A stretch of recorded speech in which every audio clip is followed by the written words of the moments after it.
আমরা নামাজ আদায় করার পূর্বে যখন জায়নামাজে দাঁড়াই, তখন আমরা জায়নামাজে দাঁড়িয়ে দোয়া পড়ি। ইন্নী ওয়াজ্জাহাতু ওয়াজহিয়া লিল্লাযী ফাতারাস সামাওয়াতি ওয়াল আরদা হানিফা ওয়া মা আনা মিনাল মুশরিকিন। ইন্নাস সালাতি ওয়া নুসুকি ওয়া মাহইয়ায়া ওয়া মামাতি লিল্লাহি রাব্বিল আলামিন। আসলে আমরা যে দোয়াটা পড়ে থাকি, এই দোয়াটা হলো কোরবানির সময় যে কোরবানি দেওয়া হয়, পশু যখন কোরবানি করার জন্য যখন প্রস্তুতি হন ইমাম সাহেব বা আলেমগণ, তখন এই দোয়াটা পড়া হয়। আর এই দোয়াটার মূল উদ্দেশ্য হলো কোরবানির উদ্দেশ্যে এটা পড়া হয়।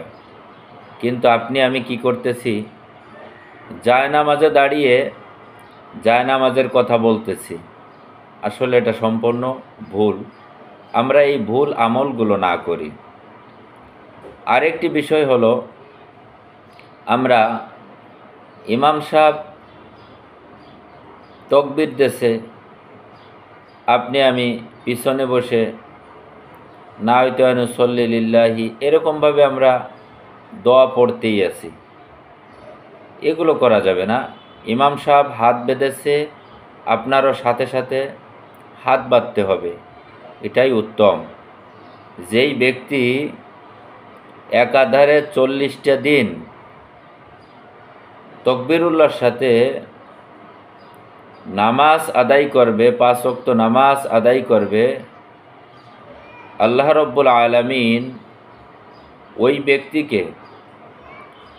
ওই ব্যক্তির নাম যদি মুনাফিকের দপ্তরে লেখা থাকে, মুনাফিকের দপ্তর থেকে তার নামকে কেটে দিয়ে নেককার ব্যক্তিদের খাতায় তার নামটি লিখে দিবেন। সুবহানাল্লাহি ওয়া বিহামদিহি সুবহানাল্লাহিল আযীম। আমরা এই দিকে খেয়াল করব। আরেকটি বিষয় হলো, আমরা নামাজ পড়ব,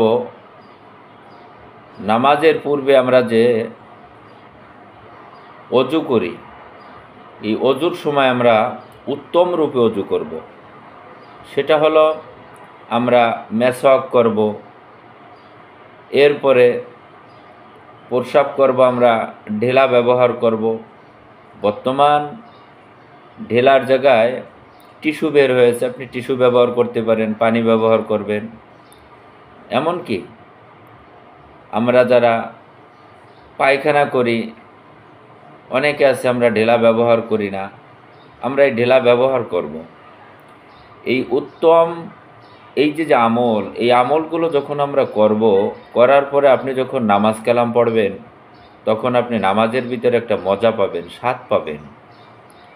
কিন্তু বর্তমান সমাজে অধিকাংশ দেখা যায় যে প্রস্রাব করে ঢেলা ব্যবহার করে না, পায়খানা করার পরে ঢেলা ব্যবহার করে না, এরপরে মেসওয়াক ব্যবহার করে না। এ কারণে নামাজ কালাম পড়ে, কিন্তু নামাজের ভিতরে খুশু পয়দা হয় না, নামাজের ভিতরে মন স্থির থাকে না, ছটফট করে, নামাজের দ্বারা সে কোনো পরিবর্তন তার জীবনে ঘটতেছে না। আসুন আমরা সবাই এই আমলগুলো করি, যেই আমলগুলো রাসূল করিম সাল্লাল্লাহু আলাইহি ওয়াসাল্লাম করেছেন। আপনার আমার জীবনে সেই আমলগুলো করি, তাহলেই আপনি আমি আপনার আমার লক্ষ্য বস্তু কাছে পৌঁছইতে পারবে ইনশাআল্লাহ।